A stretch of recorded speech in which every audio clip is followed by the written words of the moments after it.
Hi, and welcome to the show. This is Food for the Soul.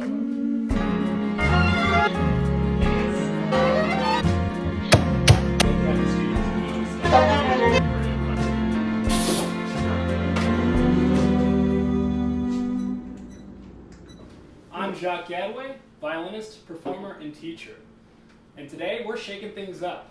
I'm joined today by an incredible duo. Violinist Bram Margoles and violist Katelyn Hoag.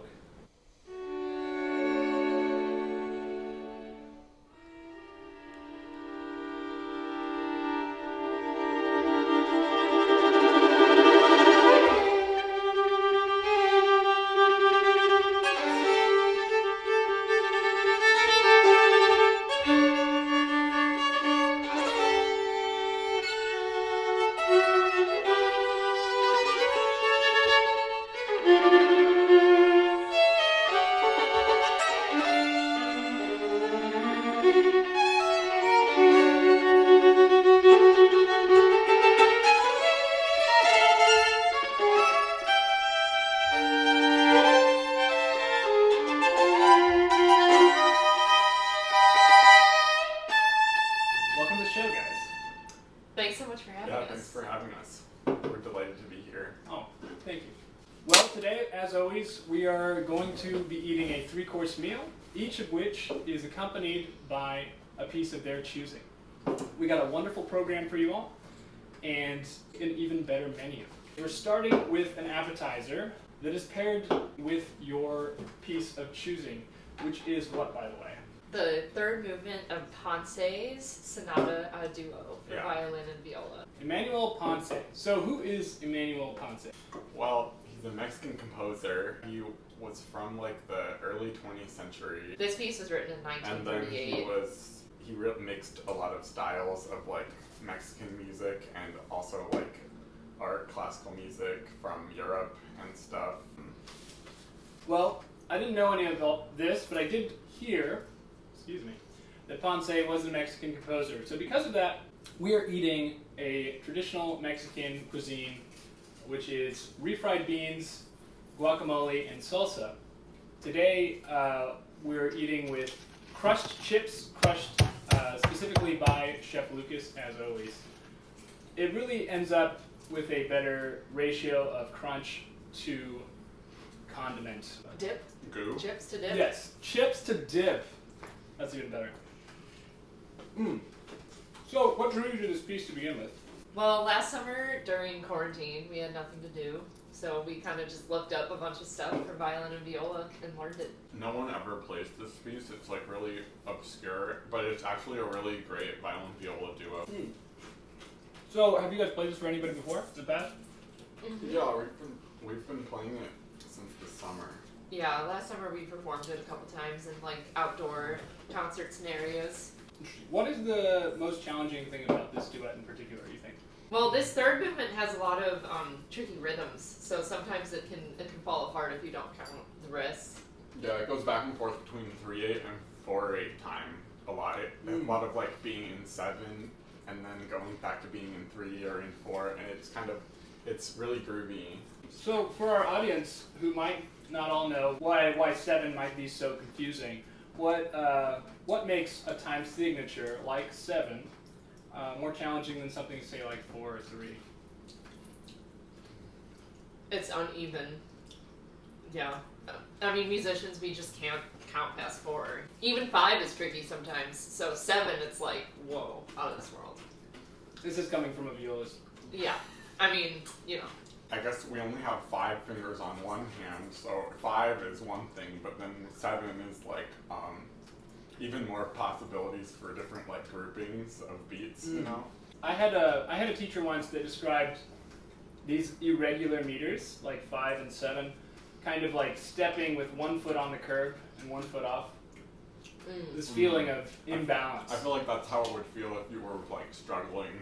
Yeah. Once you've got it, then it's like you've got to really like feel those 3s and 4s or 3s and 2s. And so when you're dealing with a meter like 7, which means there's 7 beats in a measure, are you thinking about it in terms of a compound meter, maybe like 4 plus 3 or 3 Yeah. plus 4, Yeah, not just definitely. 7. Oh yeah.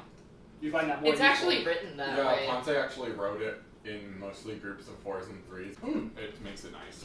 That must be confusing though. How do you get a musical phrase across more than just a bar when you're thinking you're almost breaking each bar into multiple bars? I mean, that's the challenge, right? So, I think Because it's. you can't get hung up on the meter, I guess, Yeah, when yeah. you're playing, right? I feel like it's definitely inspired by dance too. The rhythm is just pretty.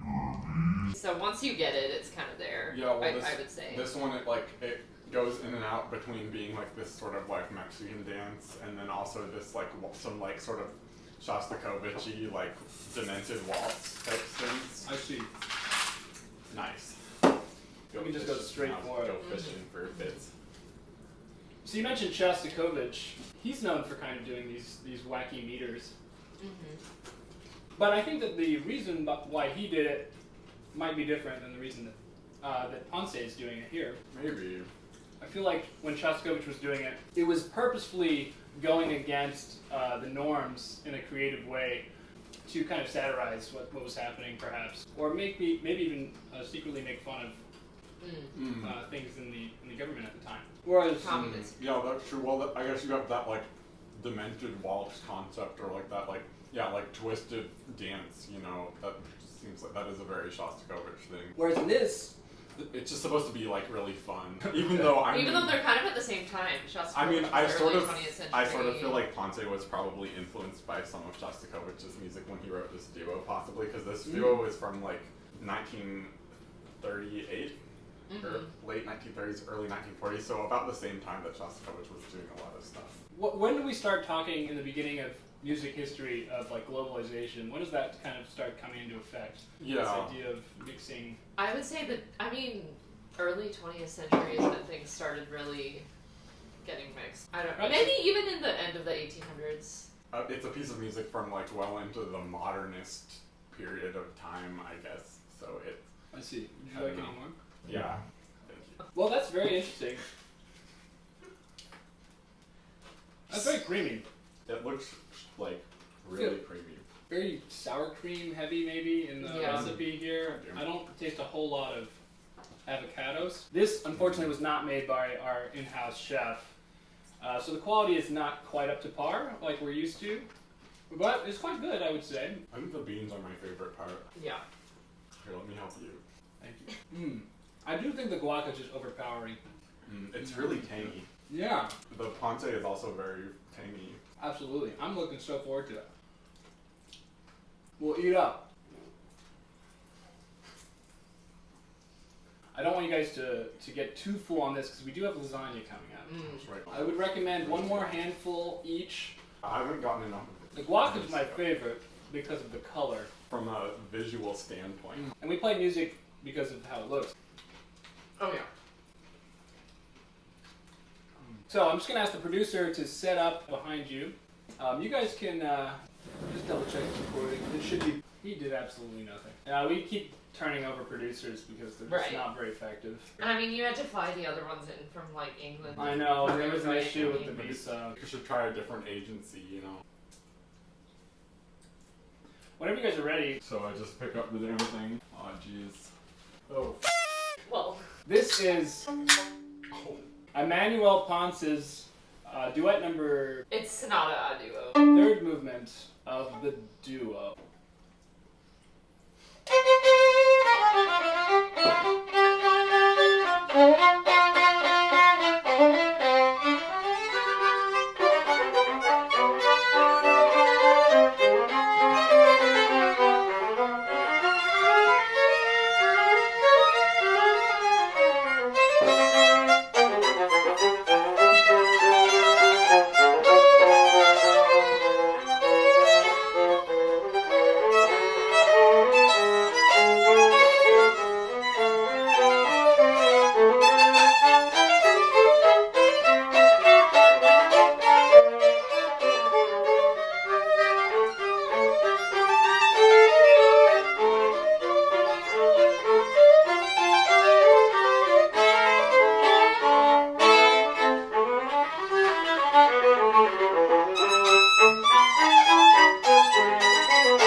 recommend It's nice it to when any it's- violinist, violist out there. It's nice when tricky. it's like Absolutely. in tune. I'll try to imagine it. It's gonna be Yeah, you hard. can imagine Oh, yeah. in your imagination.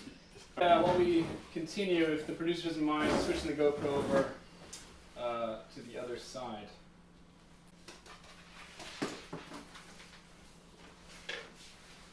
I trained him on this, so. Is it supposed to be black? Nope. The next piece on the program is what?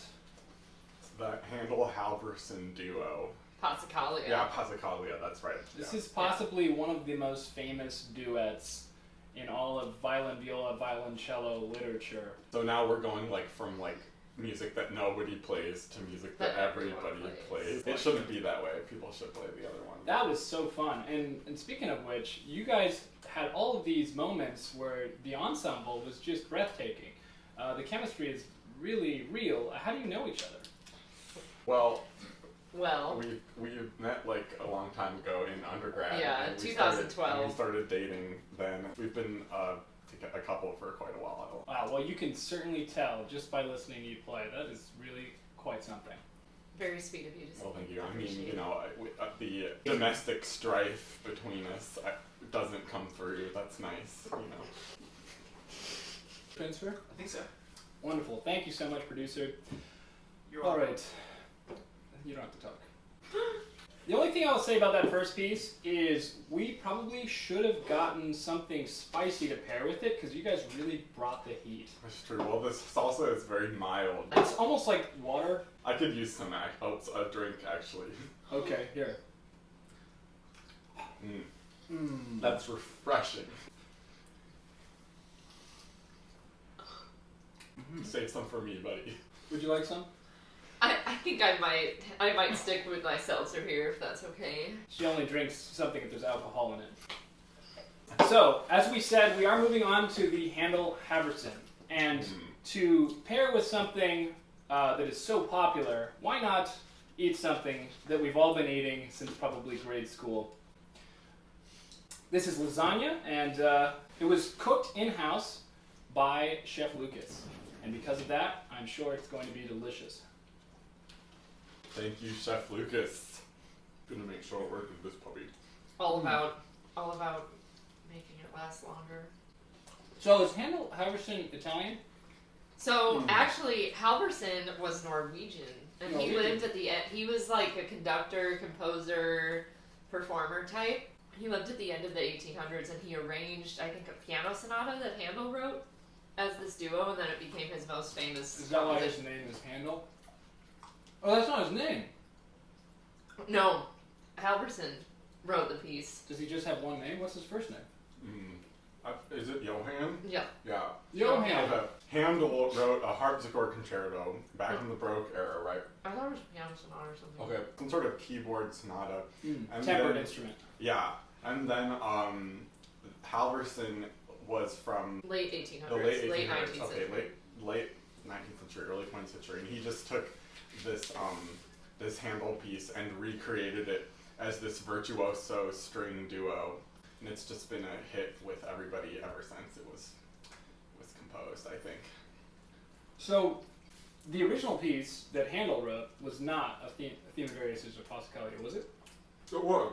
It was. Was it? I think Handel's original movement was a Passacaglia as well. But did he then just kind of expand on it? Yeah, he just expanded on it a little bit, I think. Yeah. I don't know. We might have to fact check this. So what are the particular challenges about this piece?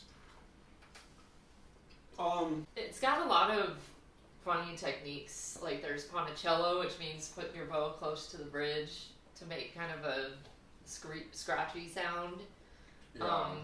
And like Bram was saying, it's very virtuosic for both parts. Well, in terms of ponticello, for our audience, what exactly does that mean? Yeah, so you put the bow right next to the bridge, and then you actually get different overtones out of the instrument that make a totally different quality of sound that's very, like, airy and a little bit metallic. So we'll be listening out for that for sure. We'll go for it with cello then. I understand you guys are only playing an excerpt from this, like a couple selections. We're playing like 2/3 of it. So Yeah. what variations are you not playing? We're not playing the Russian variation. the slow like chorale variation in the Okay. middle. We could do Yeah. the whole thing if you want. Oh no, it's quite alright. Are you guys playing the Ricochet one? Yeah. Of course. So this one is a subject of interest for me because it is written, I believe, in 6/8, and you have 16th notes starting on the second eighth notes. Tell me if I'm getting off base here. What I remember is everybody plays it like a duple. So everybody plays boom, ticka ticka dun, ticka ticka dun, That's ticka true. ticka dun. But the rhythm is written like boom, Dun, ticka dun, ticka dun, dun, dun. ticka ticka dun, ticka ticka dun. What are you guys gonna do there? I think we're playing the duple version. Performance practice. We could try. Maybe this time we'll just We'll for try. you. I always wondered if it was because it's just trickier to play it a little bit slower, the Ricochet. It is gonna be tricky. Some of you guys should do the other one. We'll try. That sounds great. What other variation have you taken out? The pizzicato one. Oh, that one's so good. Yeah. Yeah. So what variations are you most excited to play today? The end. The end is That's pretty epic. Probably the last Ooh. couple of variations because it gets really there's like these big scales and stuff Oh, yeah. that we both have, and then the end is like this gradual sort of like rock and roll smash down type of moment. That's perfect. Very fitting for our lasagna. Oh yeah. Yeah, I mean the lasagna was a rock and roll smash down for my stomach. Are you gonna finish that? No, you got it. Well, you can have this if you No, it's still okay. hungry. No, it's okay. I'm good. I think I'm not the only one that's very excited to hear you play this. So I'm happy to jump right in. If you guys want another slice of lasagna, though, we can do that first. I think I wanna. Let's think I play wanna the play. thing. Yeah, I think let's I do wanna it. play. I guess they didn't like it. No, we liked it. No. We're gonna have our producer The once producer again. might need to set up the music for us. Yeah. Make sure. Fantastic. Yep. Fantastic. Yes. All right, we are all set and ready to go. So, this is Handel Haverson. Well, actually, it's Johann Haverson, the Passacaglia.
It's really exciting stuff. Producer, if you don't mind helping us organize that, man.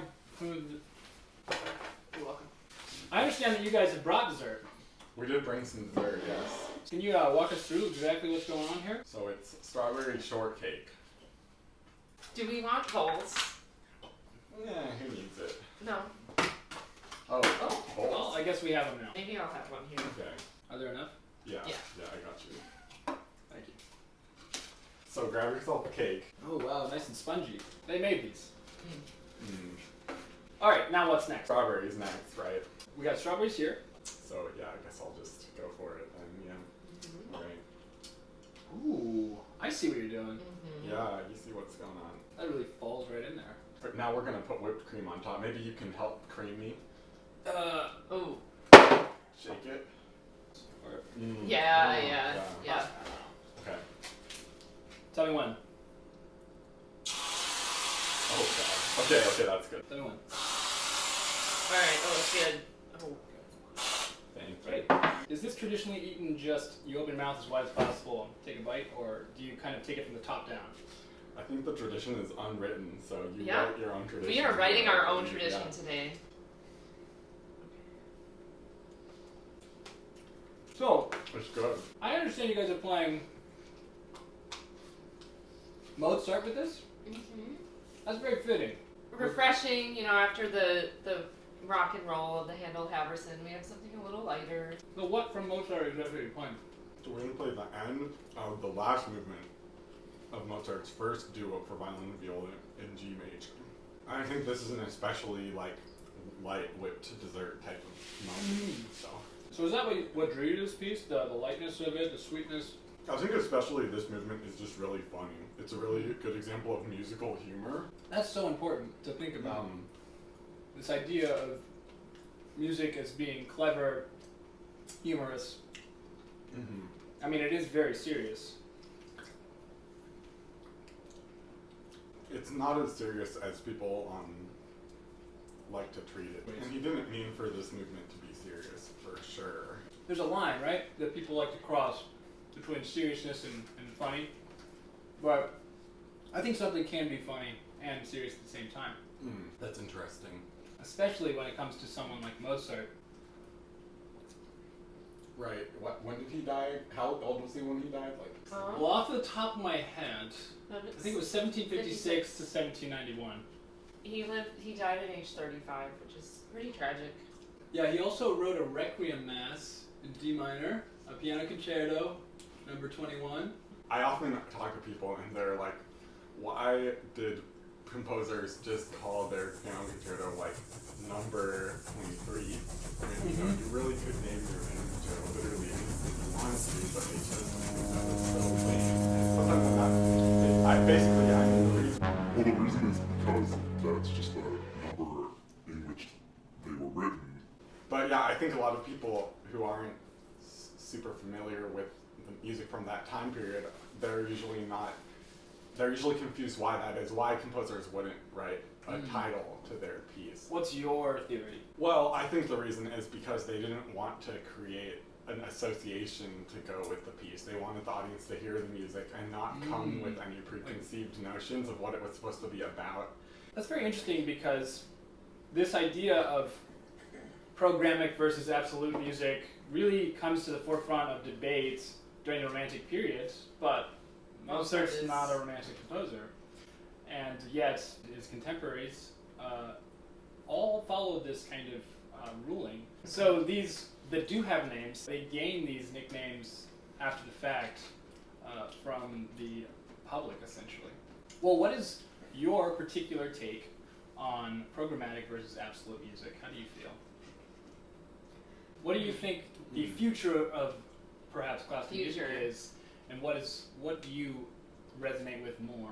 I would do programmatic. I think that then you would get more people interested. I mean, I think that I do kind of appreciate the idea of non-programmatic music, so I think there's definitely a place for it, in the world. I do think that our modern culture tends to steer us away from that idea. Yeah, I think both are important and valid. Yeah, there's a place for both. And I think people these days are more inclined to understand the idea of programmatic music. That's kind of what I resonate with. Of course, the issue that we face as classical musicians is always trying to create relevancy for our art form. People are talking about everyone's just like relevant all the time. Exactly. Right? And how do you really accomplish that when you don't think of something programmatically? Most of my favorite music is non-programmatic.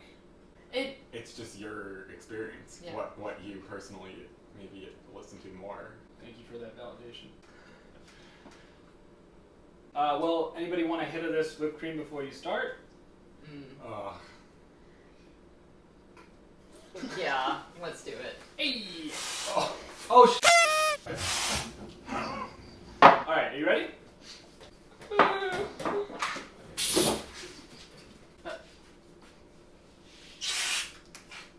Okay. It's keto. Okay, this might be the first producer that quits. No, we're not done! I quit. We paid you to the end of the day. Thank you. Anything else? This is Mozart's Duo number 1 in G major, the third movement, well, specifically the coda of the third movement. Yes, it's very important to be in tune.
That was so cute and so fun.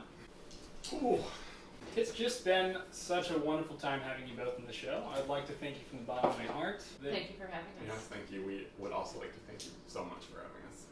Thank you for coming on the show tonight. And it's just been terrific having you here. Well, it's our pleasure. I just wanted to thank you guys one last time for coming on the show. So I just wanted to thank you guys for coming today to the show and performing those incredible 3 duos. So I just wanted to thank you guys for coming on. It's been a terrific pleasure having you here. This is a wrap to episode 3. Thank you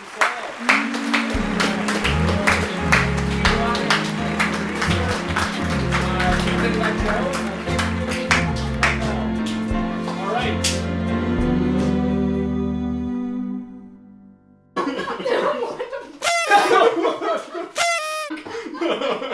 I don't know if you want to.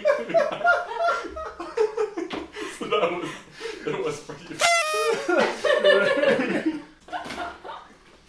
Just to be clear, we don't have problems. We're good. Like, we are happily dating.